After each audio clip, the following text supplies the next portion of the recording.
Abra sua Bíblia em Mateus, do capítulo 15. Deixa eu, a título de introdução, ler essa curta história. Ela não é a história principal, mas ela traz algo muito interessante. Pelo menos aos meus olhos, eu olho para essa história e percebo uma postura da parte dessa mãe, dessa mulher, que merece destaque.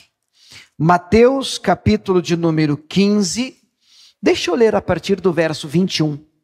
Mateus 15, 21. E se você tem aí a sua palavra de Deus, você pode acompanhar comigo, e é até interessante que você o faça, né? Checando aí as escrituras, se não, acompanhe aqui no telão com a gente. Mateus 15, a partir do 21, diz assim: E partindo Jesus dali, foi para as partes de Tiro e de Sidom.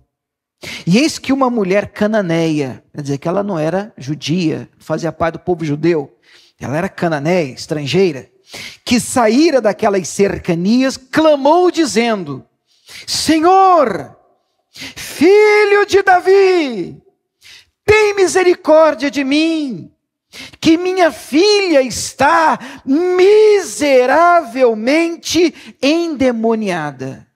Então eu preciso que você sinta o clima do texto, porque a gente lendo o texto aqui, eu não posso e não vou gritar, mas eu enxergo esta mãe completamente desesperada. E quando a gente está desesperado, a gente grita, a gente levanta a voz. Não tem esse negócio de ser polite, todo tocado, todo educadinho, todo vamos no português correto. Não, quando você está na aflição, meu irmão, você levanta a voz e não tem esse negócio de quem está olhando para mim, estou com vergonha. Não tem isso não. Nós estamos falando de uma mãe, e segundo as palavras da própria mãe, ela olha para sua filha e define o estado da própria filha como miseravelmente endemoniada. Triste, lastimável o estado desta menina, que faz com que esta mãe, ouvindo falar de Jesus, largue tudo e vá atrás de Jesus, gritando: Jesus, Jesus, minha filha, Jesus, minha filha, Jesus. E o texto segue dizendo nessa história, no 23, que estranhamente, ele não lhe respondeu palavra. Já passou por uma situação assim? Você sabe o que é clamar, orar, gritar, chorar? E silêncio. Diz: meu Deus, o Senhor não está me ouvindo? Meu Deus, o Senhor não vai fazer? O Senhor não vai responder? Será que Ele não entendeu? Será que minha oração não chegou lá? Será que Ele não me ama? Será que Ele não se importa? Mas essa mãe não desiste. O texto diz que mesmo assim, ele não respondendo palavra, os próprios discípulos, ainda no verso 23, que estavam ali com Jesus, chegando ao pé dele, rogaram-lhe dizendo: despede-a, manda essa mulher embora. Ela vem gritando atrás de nós. Já viu mulher gritar? Não responda. Senhor, manda essa mulher embora. Senhor, é barraco que essa mulher está fazendo. Se o senhor não for atender, já fala logo para ela, já libera, já despede essa mulher, já manda ela embora, já fala para ela ir para casa, porque está virando um negócio esquisito, está ficando feio. Ela vem gritando aí atrás da gente. Aí Jesus responde, 24, eu não fui enviado senão as ovelhas perdidas da casa de Israel. Sabemos que a princípio Jesus era judeu, e a princípio ele veio para os seus. E como eu disse no início, nós não estamos falando de uma mulher que fazia parte do povo judeu, era cananeia. E o texto segue, a mulher não desiste. E então no verso 25, e eu gostaria que você lesse o 25 comigo. Vamos lá, em voz alta. Então, chegou ela, de novo, vamos lá. Então, chegou ela e adorou, dizendo: Senhor, socorre. O que se segue é Jesus dizendo: eu não vou tirar pão para os filhos para deitá-lo aos cachorrinhos. Ela diz: mas os cachorrinhos também comem as migalhas que caem da mesa dos seus donos. E a história termina com uma afirmação linda de Jesus. Pelo menos essa eu tenho que ler, no versículo 28. Jesus olha para ela e diz: ó mulher, grande é a tua fé. Que fé grande, que fé grande. Seja isso feito para contigo como tu desejas. E desde aquela hora, a sua filha ficou sã, sarada, curada. Será que a gente pode aplaudir Jesus de Nazaré, a palavra do Senhor? Glória a Deus. Agora, eu olho para essa história, eu não sei qual a impressão que você tem, mas dentre tantas lições que a gente pode tirar daqui, a título de introdução ainda, eu olho para essa mulher e eu percebo uma mudança de posição e postura da parte dela. Ela vem como muitos de nós, ela vem como movida por uma aflição, por uma dor, e as nossas dores, elas nos aproximam de Deus. Ela vem gritando, ela vem clamando, ela vem desesperada, ela vem chorando e ela vem pedindo. E o texto, pelo menos, me mostra que ela passa de uma pedinte quando ela alcança Jesus e ela se prostra, e a Bíblia diz, e a Bíblia é clara em dizer que ela o adora. Ela o adora. Ela o adora. E eu quero falar hoje com vocês um pouquinho aqui nessa manhã sobre o tema, o poder da adoração. Poder da adoração. Vamos repetir a frase? Vamos lá, só a igreja. O poder da adoração. O poder da adoração. E nós precisamos, é óbvio que eu até entendo que a maioria de nós já sabe disso, mas nós precisamos adorar o Senhor. Mas adorar a Deus em todo tempo. E quando eu olho para essa mesma mulher, eu percebo que não é tão simples você adorar a Deus quando tudo vai mal. Na verdade, é muito difícil. É mais tranquilo você entrar aqui num domingo de manhã e dizer assim, pastor, graças a Deus eu estou bem, hoje eu estou bem, acordei bem, dormi bem, tive uma semana, bombei de vendas, estourei de ganhar dinheiro, lá em casa está uma maravilha, só love, só amor, e eu vim adorar a Deus. Ai, até aí você levanta a mão, ai, glória a Deus, o negócio é até mais tranquilo. Agora, quando você cruza essa porta e entra quebrado, não para de chegar a má notícia, carregando um diagnóstico médico desfavorável, uma sentença transitada em julgado contra você, tomado de injustiça no trabalho, quebrado financeiramente, apertado, precisando de ajuda, de favor, humilhado. Aí num domingo você encontra um pastor meio calvo. Por que vocês estão rindo? E ele diz, não, você tem que adorar a Deus. Você tem que adorar a Deus.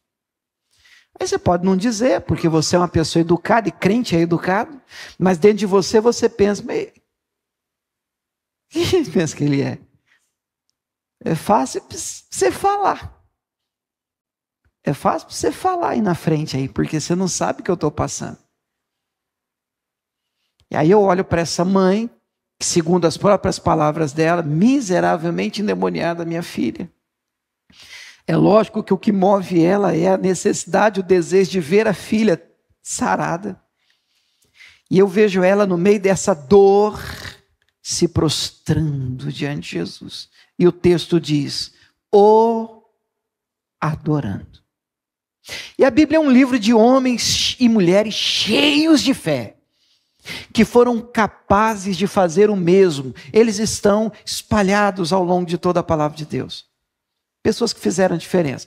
Pessoas que souberam, em meio às suas dores, às suas crises, deixaram de lado aquilo que queriam, almejavam, e se prostraram em adoração ao Senhor.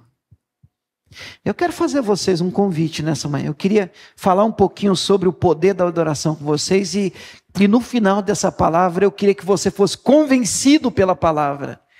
E mais do que convencido pela palavra, eu gostaria de que você fosse desafiado pela palavra ainda hoje.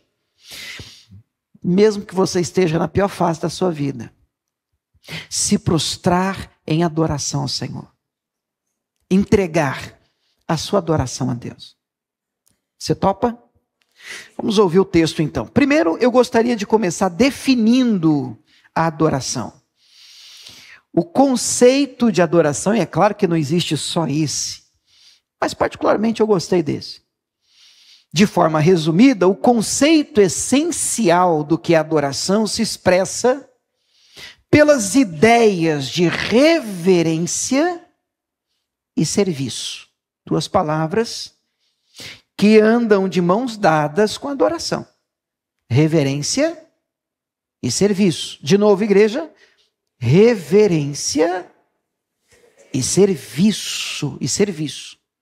A adoração envolve um profundo amor e respeito por Deus e pelas coisas de Deus. Adorar significa expressar honra a Deus por meio da devoção e da reverência genuína, autêntica, verdadeira. Por isso o Senhor diz que procura verdadeiros adoradores, porque existem os falsos. E nós precisamos ser autênticos. Algumas pessoas dentro da igreja entendem que a adoração envolve uma oração perfeita e eu só posso falar de coisas boas. E na verdade você deve ser sincero, autêntico, verdadeiro quando você estiver na presença de Deus. Então eu gostaria de hoje tentar responder com vocês, à luz da palavra, 3 perguntas ao longo desse culto ainda. Vamos tentar responder aqui essas 3 questões, à luz da palavra de Deus. Quais são as questões? Número 1, quem devemos adorar? Número 2, onde devemos adorar? E número 3, quais os efeitos da adoração? Os efeitos práticos, o resultado de uma vida de adoração. Então, quais são as perguntas? Número 1, quem devemos adorar? Número 2, onde? Onde é que eu adoro? E número 3, quais os efeitos ou os resultados de uma vida de adoração? Bom, número 1 parece evidente, mas vamos gastar um tempinho aqui. Quem devemos adorar? Você quer ver que a gente já sabe? Quem devemos adorar? Aí, pronto, não precisava nem do primeiro tópico. Parece uma coisa tão óbvia, parece chover no molhado, mas eu orando ontem, falando com Deus, eu disse, então, mas vamos pelo menos passar os olhos por isso. Porque Jesus Cristo, em Mateus no capítulo 4, vamos dar uma passeada na Bíblia agora, você vai anotando, eu vou correr um pouquinho, por causa do tempo, até porque eu gostaria de gastar mais tempo no último, mas vale a pena a gente passar por isso. Mateus 4:8. Em Mateus 4, Jesus está sendo tentado, está no deserto. Aquele episódio, aquela história que muitos de nós já conhecem, em que Satanás ali, depois de 40 dias e Jesus tem fome, ele está de jejum, e a primeira coisa que Satanás faz é dizer assim, olha, se você é filho de Deus mesmo, transforma a pedra em pão. É a primeira tentação. Depois Satanás tenta novamente usando a própria Bíblia, distorcida, dizendo, olha, está escrito, que se você pular daqui, os anjos vão te segurar. Ele cita o Salmo 91. E aí Jesus responde, mas também está escrito, não tentarás o Senhor teu Deus. E aí vem a terceira, e pelo menos nesse texto, a última. E é interessante essa última, porque o texto diz aqui no versículo 8, Mateus 4:8, que novamente o transportou o diabo ao monte muito alto e mostrou-lhe todos os reinos do mundo e a glória deles. Tentação terrível e muito presente nos dias de hoje. Olha aqui para mim, Satanás também sabe levar as pessoas para o alto. Satanás também sabe levar as pessoas para o alto. E mostra os reinos, a glória e o esplendor. Tudo isso é teu, diz Satanás a Jesus, se você se prostrar e me adorar. É encapetado esse diabo mesmo, né, irmão? Já está dizendo para Jesus Cristo, olha, se você me adorar, tudo isso é teu. Resposta do nosso Senhor Jesus. Jesus diz, vai-te, Satanás, sai, porque está escrito, e agora vem comigo, o que é que está escrito, igreja? Ao Senhor teu Deus adorarás, e só a Ele servirás. Então nós temos uma informação importantíssima da boca do nosso Salvador. E eu gostaria de destacar a expressão só, que ela é importante. É por isso que o que mais aborrece o Senhor, se você tem um contato com a palavra de Deus, se você tem esses olhos, principalmente desde o Antigo Testamento, você vai perceber que um dos pecados que mais aborrece a Deus é o pecado da idolatria, é o problema de você substituir Deus por alguém ou alguma coisa. Ele diz: não terás outros deuses diante de mim. Não faça para você ídolos, porque nós construímos ídolos. A gente às vezes pensa que isso é só estátua. Não, nós levantamos os nossos ídolos. Nós erguemos e fazemos para nós os nossos deuses com D minúsculo. E quando nós adoramos qualquer coisa ou alguém, e colocamos esta coisa ou alguém no lugar que só Deus deveria ocupar, nós temos um problema. E o nome desse problema é idolatria. E aí vem Jesus Cristo e diz assim: nós já sabemos disso, mas a gente precisa frisar isso. Quem devemos adorar? E a resposta é só e somente Deus. Quem devemos adorar? Só e somente Deus. Vamos lá? Quem devemos adorar? Só e somente Deus. Vamos dar uma apertada nisso? Abra sua Bíblia, por favor, aí em Apocalipse 22. Apocalipse 22. Tem gente que tem medo de Apocalipse, eu não sei onde é que eu estava pregando, eu falei assim: abre a Bíblia em Apocalipse. A pessoa: ai meu Deus, ai o que, irmão? Apocalipse é o livro da nossa vitória. Apocalipse 22, 8, verso 8 e 9. Estamos procurando responder a primeira pergunta: quem devemos adorar? Qual é a resposta? Só e somente Deus. Apocalipse 22, 8. E eu, João é o apóstolo que na ilha de Patmos teve a revelação do Apocalipse.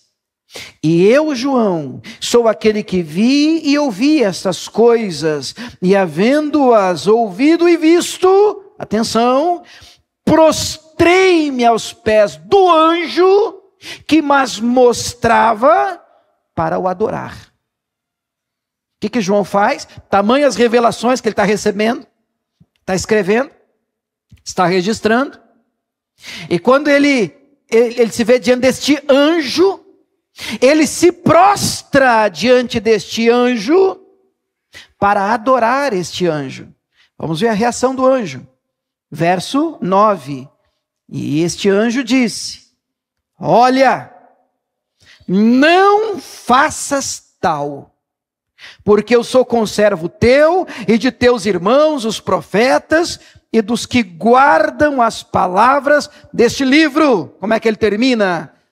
Adora a Deus. O anjo diz: adora a Deus. Então cuidado com essa ideia de adorar anjo. Tem gente que, sei lá, quer saber qual é que é o nome do anjo da guarda que ele tem, não sei o que, El, porque tudo que é anjo tem El, né? Misael, Equiel, El. Irmãos, basta nós sabermos, é verdade, a Bíblia diz que aquele que é temente a Deus tem um anjo acampado ao seu redor, mas culto a anjo e adoração a anjo, nós não podemos fazer. O único que merece adoração é Deus. Acho que vale a pena estreitar um pouquinho mais. Atos capítulo 10. Em Atos no capítulo 10 a gente vai ver um exemplo de Pedro. Em Atos 10, Deus trata com Pedro e Cornélio. Cornélio, ele é o primeiro gentio a se converter. O que é isso? Era o primeiro não judeu a se converter ao evangelho de Jesus Cristo e ser cheio do Espírito Santo. Cornélio. Então ele não fazia parte do povo de Deus. E o Pedro não queria pregar para ele, porque o Pedro, acho que não precisa explicar, o Pedro era Pedro. Então Deus deu uma visão para ele, de um lençol que subia, com animais impuros subindo e descendo do céu. Vocês já viram isso na Bíblia? E a voz do céu, Deus falava assim com ele: mata e come. Ele dizia: não, eu vou comer. Eu jamais comi algo impuro. Eu não ponho na minha boca algo que é impuro. Orgulhoso do seu zelo com a lei. que de fato o Antigo Testamento trazia uma lista de animais impuros. Por isso até hoje tem gente que não come porco, por exemplo. Mas aí o Senhor repetia: mata e come, e não diga que é impuro o que eu santifiquei. E aí ele acorda daquela visão, ele está no terraço e toca a campainha. É uma visita. Eram os servos do Cornélio, que também teve uma visão do lado de lá, dizendo: vai lá buscar o Pedro, que o Pedro tem uma palavra para você. Mas o Pedro não ia, Deus sabe disso. Então Deus teve que tratar com Pedro, senão ele não ia. Agora ele vai, e quando ele chega na casa do Cornélio, o Cornélio fica tão feliz, que olha o que acontece no verso 25. Atos 10, 25. E aconteceu que entrando Pedro na casa do Cornélio, saiu Cornélio a recebê-lo, e prostrando-se aos seus pés, o adorou. O que está acontecendo aqui? Cornélio está adorando quem? Pedro. Pedro, o Senhor na minha casa. Ô Pedro, ele pofe no chão e adora o Pedro. Ô Pedro. Aí o Pedro o levantou, mas Pedro levantou dizendo: levanta-te, que eu também sou homem. Quem devemos adorar? Mas não foi assim que a gente decorou, não, irmãos. Só e somente a Deus. Porque tem gente que diz: não, tem que adorar a Deus. A gente adora a Deus, pastor, mas tem uma ferradura atrás da porta, né? A gente adora a Deus, pastor, mas a gente tem um pezinho de coelho aqui que é para trazer sorte, que não deu para o coelho, né? Não deu sorte para o coelho, né? A gente adora a Deus, pastor, mas tem um trevinho aqui de 4 folhas. Tem gente que a carteira é um matagal, o dinheiro que é bom nada. Só e somente Deus. Se você um dia, por exemplo, prestou culto a Pedro, se Pedro tivesse aqui agora, ele ficaria muito triste com você. Se Pedro tivesse aqui agora, ele diria para você: levanta, eu sou homem igual a você. Ele não recebeu culto e adoração, porque culto e adoração só e somente só a Deus. Número 2, a segunda pergunta que a gente vai procurar responder é: onde devemos adorar? Onde? Pastor, mas é óbvio que, sei lá, pastor, sei lá, na igreja ou em qualquer lugar. É que hoje a gente já tem esse entendimento. Mas abra sua Bíblia em João no capítulo 4, verso de número 20. João 4, Jesus tem aquele encontro, aquele bate-papo com a mulher samaritana. Cá entre nós, irmãos, uma das histórias mais lindas da Bíblia Sagrada. Um dos sermões mais poderosos de Jesus foi pregado para uma pessoa, uma mulher. Não tinha plateia, não tinha multidão. Jesus, até os discípulos, Jesus tinha mandado comprar comida na cidade. Era Jesus e essa mulher. Que encontro tremendo. Que encontro maravilhoso. Mas essa mulher, ela está cheia de dúvidas, ela está cheia de receios. Eu acho que vamos lembrar rapidinho do encontro? Essa mulher vem com um cântaro tirar água, e aí Jesus diz: mulher, me dá de beber, eu estou com sede. Jesus judeu, a mulher samaritana. E a Bíblia faz questão de dizer que os dois não se davam. Depois a gente vai tentar explicar por quê, né? Às vezes não se bicavam, não tinha acordo entre eles. Aí a mulher, quando escuta Jesus dizer assim: me dá um pouquinho de água, a mulher sai do salto. A mulher olha para ele e diz assim: como é que é? Como sendo tu judeu, pedes de beber a mim, que sou mulher samaritana? Aí a Bíblia vai explicar que os dois não se davam. Aí Jesus responde assim: mulher, se você soubesse quem está falando com você, não seria eu que ia pedir água para você, mas você que ia pedir água para mim, e eu te daria água viva. Travou a cabeça dela já. Ela já bugou.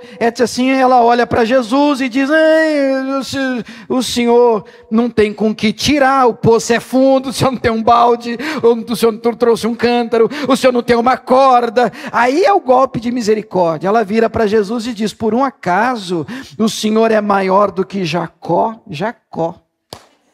Todo respeito a Jacó. Jacó cavou o poço, ele que cavou o poço, Jacó, e nos deu esse poço e bebeu dessa água. Você é maior do que Jacó? Mulher, mulher. Mulher, aquele que beber dessa água tornará a ter sede, mas aquele que beber da água que eu lhe der, essa água lhe fará nele uma fonte que jorra para a vida eterna. É claro que a ficha não caiu ainda, mas a mulher começa a ficar interessada. Jesus fisga o coração dela. E ela disse assim, então me dá dessa água, porque eu não preciso mais vir aqui, porque a água viva, a água que jorra para sempre, vida eterna. Então me dá dessa água que o senhor está falando, para eu não precisar mais vir aqui tirar, Jesus. Bom, fisguei o coração dela. Vai lá, chama o teu marido e vem cá, que eu vou te dar dessa água. A mulher fica triste, eu não tenho marido não. Jesus olha, disseste bem, você não tem marido, já teve 4, que você está agora, não é 5, você está agora, não é teu marido. A mulher dá um susto e diz, epa! Esse é esquisito, esse cara. Não tinha Instagram, Facebook. Como é que ele sabe? Quem contou? Vejo que o senhor é profeta. Aí vem a pergunta. Qual que é a segunda pergunta? Onde devemos adorar? Olha o que essa mulher diz no verso 20. Nossos pais adoraram nesse monte. E vós dizeis, vós judeus, que é em Jerusalém o lugar onde se deve adorar. A dúvida dela é pertinente. Eu vou te explicar por quê. Porque os samaritanos, ainda hoje há um grupo de samaritanos perto da cidade de Siquém, na região de Samaria. E eles creem que foi no Monte Gerazim, Monte da Bênção, que Abraão teria oferecido Isaque. Nós, cristãos e até os judeus, eles acreditam que isso aconteceu no Monte Moriá. Então há uma divergência. Mas para o samaritano, não, era aquele monte em Samaria, Gerazim. Mas por que eles criam assim? Rapidamente, olhando para mim, vamos abrir um parênteses. Igreja, vamos lá, vamos puxar o fio. Vocês vão me ajudar. Quem foi o primeiro rei de Israel? Vocês estão na dúvida? Então vamos tentar de novo. Quem foi o primeiro rei de Israel? Saul, não estou ajudando, vamos lá. Quem foi o primeiro rei de Israel? Saul, aí, depois de Saul.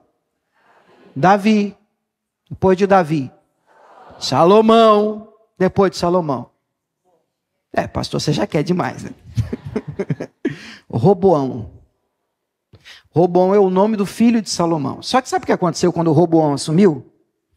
O Roboão assumiu e ele fez um discurso mal influenciado pela juventude da época. Ele disse assim, é o seguinte, se o meu pai castigou vocês com açoite, vocês vão ver o que é ruim agora, porque eu vou castigar com escorpiões. Eu não vou aliviar minha mão, não. Israel tinha 12 tribos. 10 das 12 foram embora com outro rei chamado Jeroboão. E surge o reino do norte, que a partir desse momento começa a ser chamado de reino de Israel. Rei de Israel. Quando você lê na Bíblia, antes de Roboão, o reino de Israel, ou o rei de Israel, você pensa em 12 tribos, todo mundo junto. Mas depois de Roboão, você vai ver rei de Judá, rei de Israel. Porque agora há uma divisão. 10 estão no norte, e só ficaram 2 tribos no sul, Judá e Benjamim, com o rei Roboão e a descendência de Davi. Quem está entendendo, diga amém. O rei do norte cai primeiro com a Síria, mais tarde o rei do sul vai cair com a Babilônia, todos cativos. O problema é que depois que há uma mistura, como o reino do norte cai primeiro, há uma mistura de povos, uma mistura de cultura. Então os judeus começou a rixa, porque lá no sul eles ficavam assim, nós é que somos puro sangue, descendentes de Davi, nós é que somos o povo original de Deus. E o do norte é um povo que acabou casando com outras mulheres de outros povos, se misturando, surgindo então esse povo que nós chamamos de samaritanos. A mulher é uma mulher samaritana. Essa Bíblia vai dizer que os dois não se davam. Tinha. Aí o Jeroboão, para o povo não, o templo ficou no sul, o templo de Salomão. Para o povo não precisar descer para adorar no sul, Jeroboão faz altares no norte e diz: é aqui que se adora. Aqui, aqui, aqui. O tempo vai passando e ficou encucado neles que era naquele monte. Mas isso foi dito para que eles não precisassem ir no sul e ele não perdesse o povo para o sul. Quem está acompanhando isso, diga amém, gente. Agora, depois de tanto tempo, essa mulher vira para Jesus e diz: estou confusa. Os nossos pais dizem que tem que adorar nesse monte. Vocês, os judeus, dizem que é lá em Jerusalém. E de fato, desde o templo de Salomão, Deus havia dito que era naquela casa que se devia invocar o Senhor e buscar a Deus. Mas a pergunta dela: mas e aí, onde? Onde é que eu oro? Onde eu adoro? Onde? Aí o nosso Jesus responde. Disse-lhe Jesus: mulher, verso 21, crê-me, a hora vem em que nem nesse monte, nem em Jerusalém adorareis o Pai. Pula para o 23. A hora vem. E agora é. A hora vem.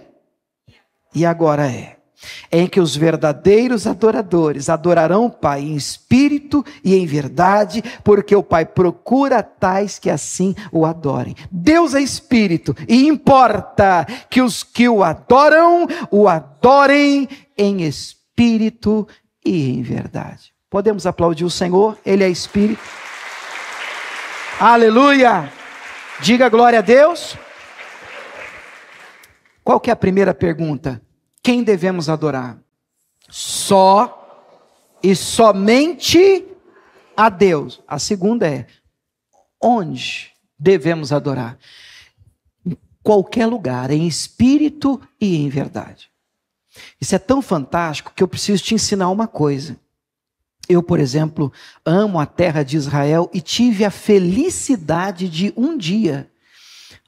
uma vez na minha vida, ter feito essa viagem com a ajuda da Camila, que ela ficou segurando a igreja para eu realizar um sonho de conhecer Israel. E é fantástico, geograficamente, a Bíblia cria vida, porém, não se deixe enganar.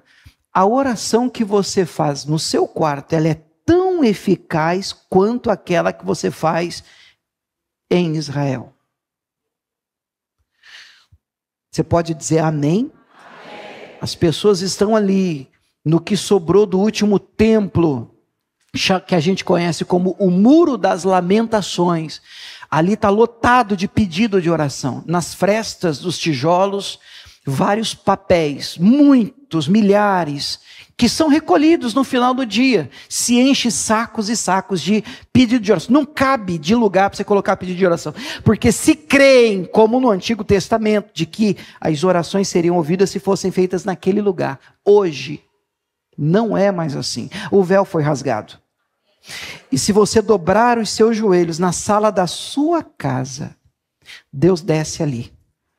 Deus se revela ali. E Deus te responde ali. É importante que você creia nisso. Amém? Número 3, e aqui eu queria gastar um tempo, se eu conseguir. A última pergunta que a gente tenta responder aqui, à luz da palavra, é: quais os efeitos da adoração? Mas primeiro, para a gente encontrar um ponto de equilíbrio, eu não ferir, rasgar a Bíblia, é importante que você entenda que adorar a Deus é uma ordenança. E não é algo que deve ser feito com a motivação errada. Eu vou adorar a Deus para conseguir alguma coisa. Aí já não é adoração, é petição. Amém, irmãos? De novo, vou falar de novo, isso é importante. Adoração a Deus se faz pelo que Ele é. Exemplo: Deus é bom? Fala, Pronto, Deus é bom, Deus é bom. E se você estiver passando por um momento difícil, Deus é bom? Ainda é bom. E estiver tudo ruim na sua vida, Deus é bom? Ele é bom ainda, porque esse é um atributo imutável de Deus. Deus é amor, Deus é soberano, Deus é poderoso, Deus é maravilhoso, Deus é majestoso. Então não importa o que você esteja passando, Ele é. E nós devemos adorar a Deus pelo que Ele é, e não apenas pelo que Ele faz. Também pelo que Ele faz, mas não apenas pelo que Ele faz, porque senão você corre um risco. de estar enfrentando um momento na sua vida em que aparentemente nada esteja acontecendo, então não dá para adorar. Equívoco seu. Você precisa adorar. Você tem que adorar. Pensa no momento oportuno para você adorar. É exatamente no meio dessa guerra que você está passando aí. E por falar nisso, vamos pegar um texto, um exemplo do antigo e um exemplo do novo, a gente fecha e a gente separa aqui alguns minutos para adorar a Deus. 2 Crônicas, capítulo 20. Por favor, abra a sua Bíblia. Eu não tenho muito tempo aqui para ler toda a história, mas eu vou procurar resumir uma história que é linda, é fantástica. É fantástica. Fala sobre o rei chamado Josafá, homem de Deus. 2 Crônicas, no capítulo 20, a partir do verso 1, eu vou lendo, pulando, lendo, citando. O texto no 1 diz que depois disso o quê? Depois de fidelidade da parte dele, ele caminha com Deus. O rei Josafá é um homem de Deus. Os filhos de Moabe, os filhos de Amon vieram contra Josafá. Sabe de onde saiu essa turma? Os filhos de Moabe, os filhos de Amon. Você lembra do Ló, sobrinho de Abrão? Você lembra que eles acabam se separando e ele vai morar lá em Sodoma, região de Gomorra, aquela coisa toda? E você lembra que Deus, graças à intercessão do Abraão, manda os anjos tirarem ele e a família dele de lá? Aí tinha o Ló, a mulher e as 2 filhas. E aí quando eles estão saindo, uma ordem é dada, não era para ninguém olhar para trás. E a mulher do Ló olhou para trás e estátua de sal, ela morreu, virou uma estátua de sal. E aí ficaram só o Ló e as 2 filhas, tiveram uma ideia no mínimo, muito esquisita, estranha. Para que a descendência do pai não acabasse, elas embriagaram o próprio pai, o Ló, deixaram o pai bêbado e se deitaram com o próprio pai. E ficaram grávidas do próprio pai. Cada uma teve um menino, o nome de um, Amon, o nome do outro, Moabe. Agora essa turma está dando trabalho para o povo de Deus.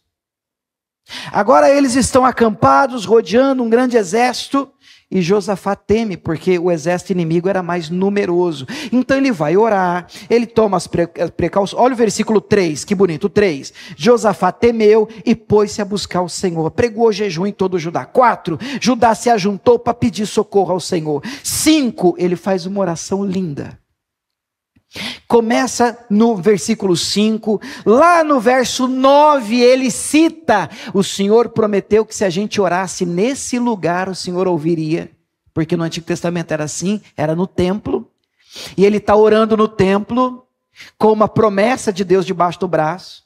Aí no 10 ele diz aí, agora os inimigos estão querendo nos dar o pago, e no 12 vem o pedido de livramento, 12. Ah, Deus nosso, porventura não julgarás? Em nós não há força perante essa grande multidão? Não sabemos o que faremos, porém, os nossos olhos estão postos em ti. Diga glória a Deus. Linda oração, linda oração. Aí vem a resposta no verso 14. Então, veio o Espírito do Senhor no meio da congregação sobre Jaziel. Aí, o Espírito de Deus vai usar o Jaziel. Aí no versículo 15, Jaziel, tomado pelo Espírito de Deus, ele profetiza dizendo, dai ouvidos todo Judá, vós moradores de Jerusalém, tu, ó rei Josafá, assim diz o Senhor, não temais, nem vos assusteis, por causa dessa grande multidão, pois a peleja não é vossa, senão de Deus. Diga glória a Deus. Deus está dizendo, eu vou lutar essa guerra por você. Josafá, eu estou comprando essa batalha sua. E aí no versículo 17, Deus diz, nessa peleja não tereis que pelejar, parai, estai de pé, e vede o livramento, a salvação do Senhor. Josafá recebe a palavra, a profecia, ele crê, mas ele crê tanto que no verso 18, ele se prostrou com o seu rosto em terra. Deixa eu te perguntar, o problema está resolvido? Não. O inimigo ainda está vindo? Sim. O problema ainda está lá? Sim. Mas o que ele tem agora? Uma palavra. Às vezes tudo que a gente tem é isso, irmãos. O problema está lá, mas nós temos uma palavra. E quando você tem uma palavra, meu irmão, no verso de número 18, Josafá se prostra com o rosto em terra, todo Judá, todo o povo de Deus, os moradores de Jerusalém se lançaram perante o Senhor, adorando o Senhor. Eles já estão em atitude de adoração. Eles creem na palavra. Eles decidem acreditar. Deus é com a gente. Deus vai na frente desse negócio. Eu não sei o que vai acontecer, mas Deus vai agir. Deus vai operar. Deus vai fazer. Você pode dizer glória a Deus por isso? E aí vem a parte mais linda. Vamos pular para o 21. Pô, vale a pena você ler com carinho. Mas o 21, ele toma uma decisão de doido. Só crente faz isso, irmão. Tem que ser crente tutano. Olha o 21. E aconselhou-se com o povo. E ordenou cantores para o Senhor, que louvassem a majestade santa, saindo diante dos armados. Na frente dos armados. Na frente dos armados.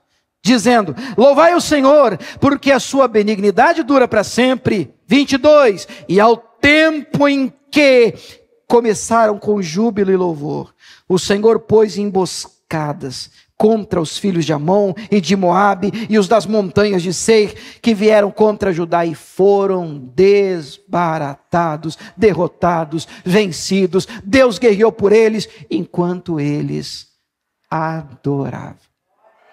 Enquanto você adora, Deus luta por você. Mas você precisa ter fé nisso. Você precisa acreditar nisso. Se der certo, eu adoro. Deus, se você adorar, vai dar certo.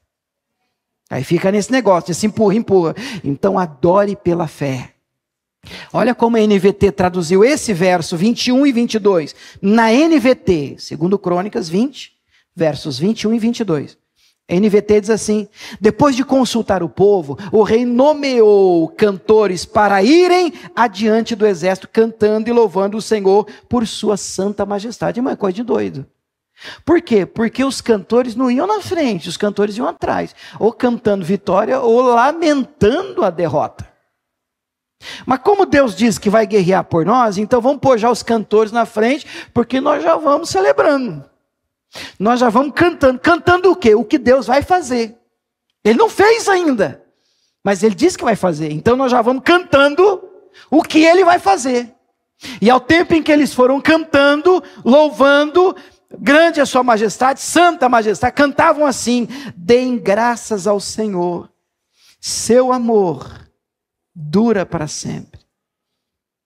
No momento em que começaram a cantar e a louvar, grave isso, irmãos, o Senhor trouxe confusão sobre os exércitos de Amon e Moabe, e os do monte de Seir, e eles começaram a lutar entre si. Quando você adora, o inimigo fica confuso. O Senhor traz confusão diante dos seus inimigos. E glória a Deus por isso. Deus guerreia por você. Finalmente eu termino com Atos 16. Ou quase termino, né? Propaganda enganosa. Mas estou quase lá. Atos 16, um exemplo no Novo Testamento, famosíssimo. Famosíssimo. A partir do verso 16, tem uma moça, uma jovem, adivinhando, dando lucro aos seus senhores, indo atrás de Paulo, Silas e companhia limitada, dizendo: esses homens são de Deus. Paulo fica perturbado, coração aperta. A gente está estudando quinta-feira sobre discernimento. E ele vira para aquela jovem e ele diz ao espírito: em nome de Jesus eu te repreendo, sai dela. E a menina é liberta. Ela perde a capacidade, o poder de adivinhar. Mas como ela já tinha empresário, prendem Paulo e Silas, batem nos dois, arrancam a roupa deles em praça pública e jogam eles no cárcere interior, amarram os pés dele no tronco. O que eles fizeram de errado? Nada, fizeram a obra de Deus. No verso 25, perto da meia-noite, você deve lembrar do texto, perto da meia-noite, Paulo e Silas, o que eles faziam? Oravam e cantavam hinos a Deus, e os outros presos escutavam. É importante você entender o momento, porque não está bom para cantar. Quantas vezes eu não entrei num culto, irmãos? Cara, não estou com vontade de cantar. Cara, estou com vontade de orar. Estou com tanto problema. Eu estou com vontade de fugir. Eu não tinha nem vontade de vir, pastor. A cabeça não está para cantar hoje. Então é hoje que você tem que cantar. É hoje que você tem que louvar. Porque enquanto você adora, olha o próximo versículo, de repente, tudo muda. Tudo muda. De repente, um terremoto de Deus sacode a sua vida, e aquilo que estava fora do lugar encaixa. De repente aquele negócio sai, de repente as coisas se... De repente o coração do filho muda, de repente a ficha do Zé, o Zé é o marido, cai, ele acorda, cai em si, e de repente, Deus não pode fazer? Deus pode e faz. De repente, enquanto você adora, se rende, adora. Então a primeira pergunta é: quem nós devemos adorar? Só e somente a Deus. Onde devemos adorar? Qualquer lugar, em espírito e em verdade. E quais os efeitos da adoração? Deus pode mudar tudo de repente. Deus pode mudar qualquer situação enquanto você adora. Eu queria que você segurasse a sua Bíblia e abrisse, por favor, o último texto. Agora é verdade. Apocalipse capítulo 5. E esse você pode segurar, se você puder, de pé, para a gente ler juntos e para a gente separar pelo menos alguns minutos aqui em adoração. Apocalipse, o capítulo é o de número 5. Apocalipse é facinho, último livro da Bíblia.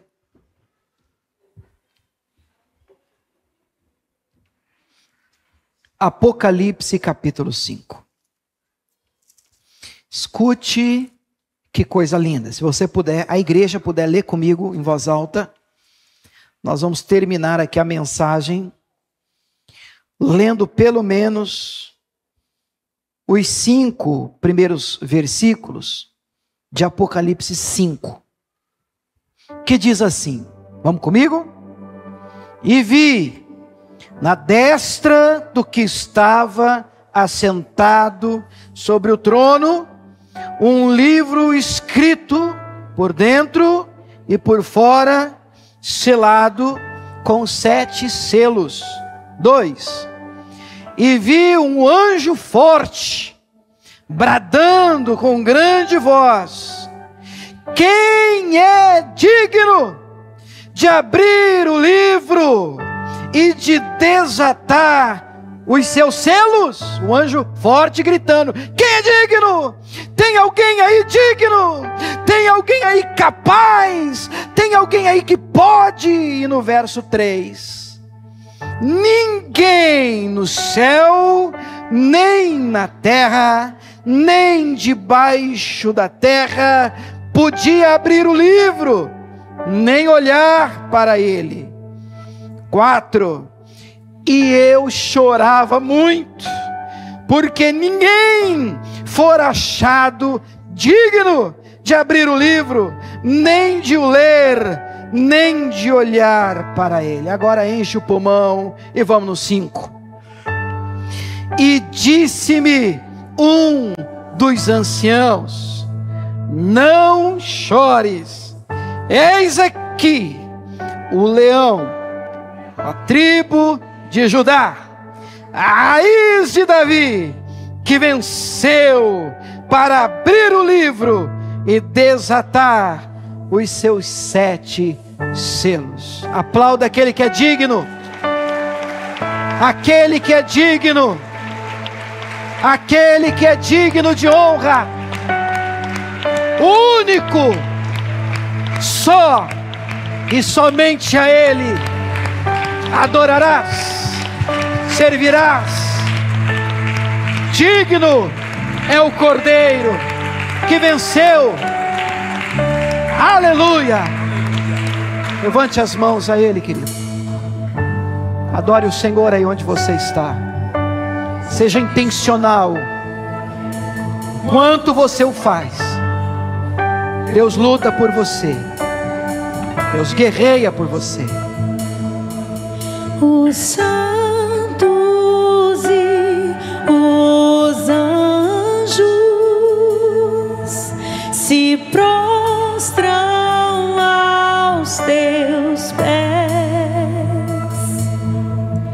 Os anciãos rendem suas coroas ao Cordeiro e a Ele cantam. Os santos e os anjos se prostram aos teus pés.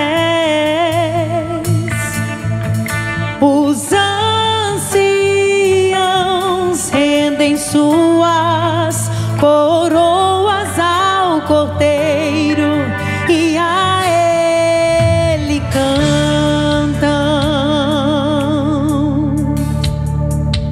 Tu és digno de tudo, tu és digno de tudo, pois tudo vem de ti e tudo é para ti. Tua é a glória. Os santos e os anjos todos se prostram aos teus pés. Os anciãos rendem suas coroas ao Cordeiro e a Ele cantam. Neste momento eles fazem isso. Tu és digno de tudo, tu és digno de tudo, pois tudo vem de ti e tudo é para ti. Tua é a glória. Tu és digno de tudo, tu és digno de tudo, pois tudo vem de ti e tudo é para ti. Tua é a glória. Dia e noite, Senhor, dia e noite adoramos a ti. Oh, esse é o momento, igreja, da adoração. Esse é o momento que erguemos a nossa voz em clamor, em adoração ao Senhor. Seja em meio à dor, seja em meio à alegria. Oh, nós celebramos em adoração ao nosso Deus por quem Ele é. É o Deus poderoso que disse a nós: tem de bom ânimo, no mundo você vai ter aflições, mas eu o venci. Por isso você também o venceu, porque o Cordeiro venceu. Dia e noite suba a ti nossa adoração. Dia e noite suba a ti nossa adoração. Dia e noite suba a ti nossa adoração. Dia e noite suba a ti nossa dor. Em qualquer momento, dia e noite suba a ti. Erga suas mãos em adoração ao Senhor, Ele é digno. Dia e noite suba a ti nossa. Oh, em qualquer momento, Pai. Dia e noite suba a ti nossa adoração. Dia e noite suba a ti, porque tu és digno de tudo. Oh, Ele é. Tu és digno de tudo, pois tudo vem de ti e tudo é para ti. Tua é a glória.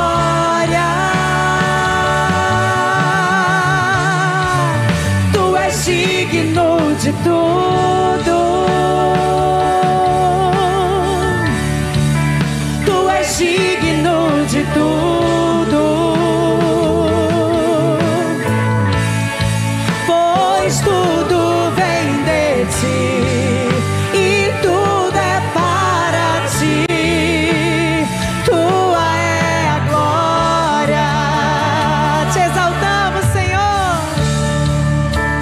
Te exaltamos.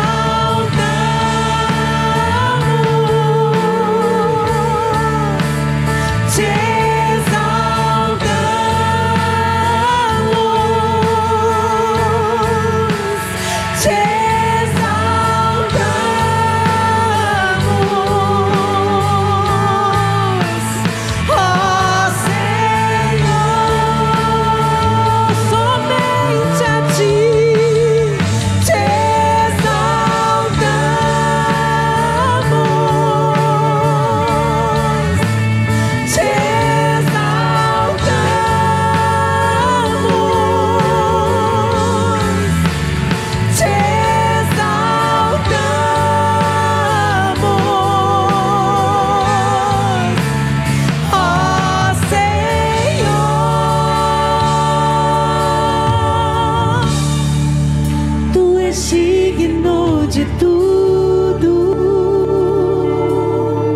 digno, Deus.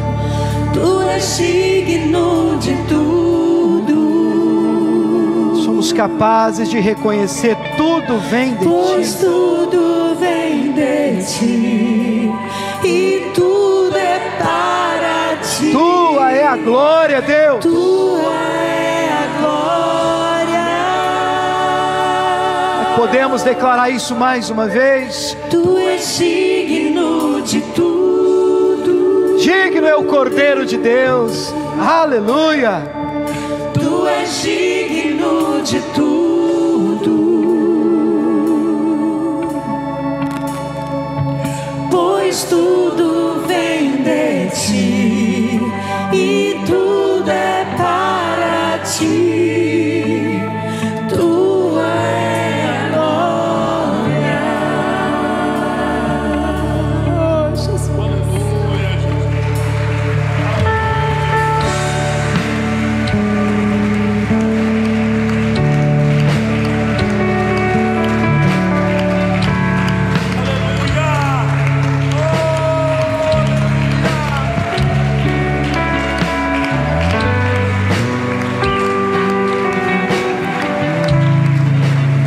Aleluia, Deus.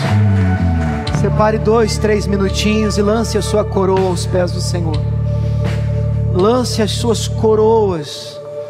Lance agora diante daquele que merece. Não é tempo de pedir.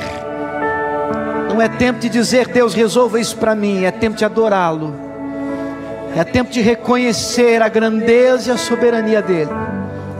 É tempo de dizer, Senhor, tudo vem de ti e tudo é para ti, Senhor.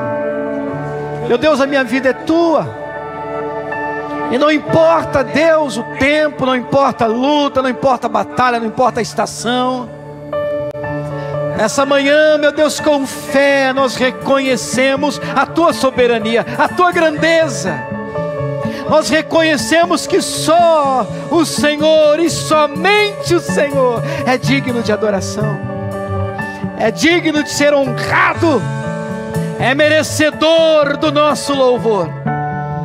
O Senhor é bom, o Senhor é Deus, o Senhor é tremendo. Ah, Deus forte e poderoso, conselheiro, príncipe da paz é o teu nome. Operando eu, diz o Senhor, quem impedirá? Quem impedirá? Nós adoramos esse Deus, o Criador de todas as coisas, dos céus, na terra. Ele é Senhor. Diante dele, todo joelho tem de se dobrar, toda língua tem que confessar. Jesus Cristo é o nome dado sobre todo nome. Ele é sobre todo nome. Não há outro como tu, Senhor. Aleluia. Essa igreja te adora. Cremos que enquanto adoramos, o Senhor trabalha por nós. Cremos que enquanto erguemos as nossas mãos com fé, o Senhor guerreia as nossas guerras. meu Deus, e quando levantamos as mãos e abrimos os nossos lábios, à meia-noite, Deus, quando tudo está escuro, quando os nossos pés parecem amarrados, quando as portas parecem trancadas, nós te adoramos, nós te adoramos, nós te adoramos, nós te adoramos, nós te adoramos, nós te adoramos. O inferno, ele fica confuso. Nós te adoramos, nós te exaltamos, nós te glorificamos, porque o Senhor é Deus nos céus, na terra e embaixo da terra. Não há outro como tu, não há outro como tu. Oh, aleluia! Nós te exaltamos. Levante a sua mão bem alto e declare conosco: te exaltamos, Deus, te exaltamos, Deus. Declare, igreja do Senhor.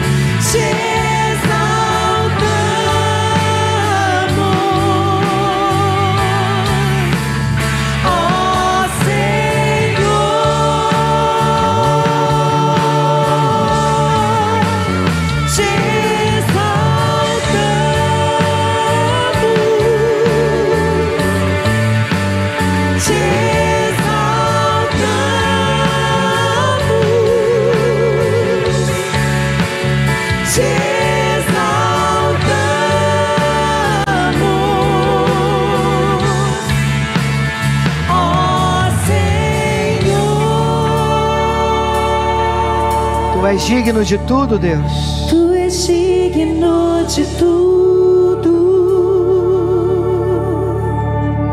Aleluia. Tu és digno de tudo.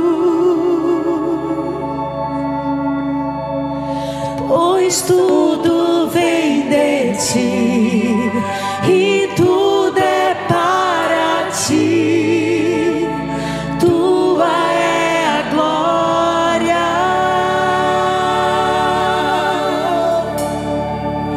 Tu és digno de tudo.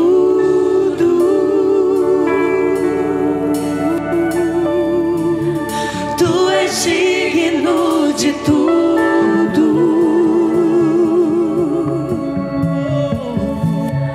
Pois tudo vem de ti e tudo é para ti.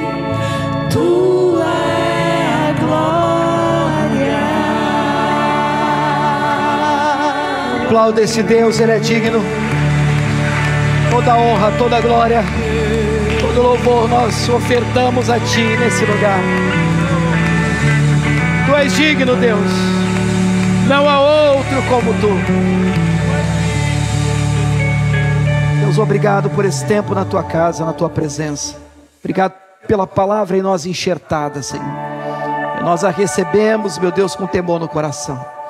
Ela é poderosa, uma vez germinando, meu Pai, para salvar nossa alma. Leva-nos para casa, Deus, prepara-nos para mais uma semana de lutas, guerras, mas também muitas vitórias.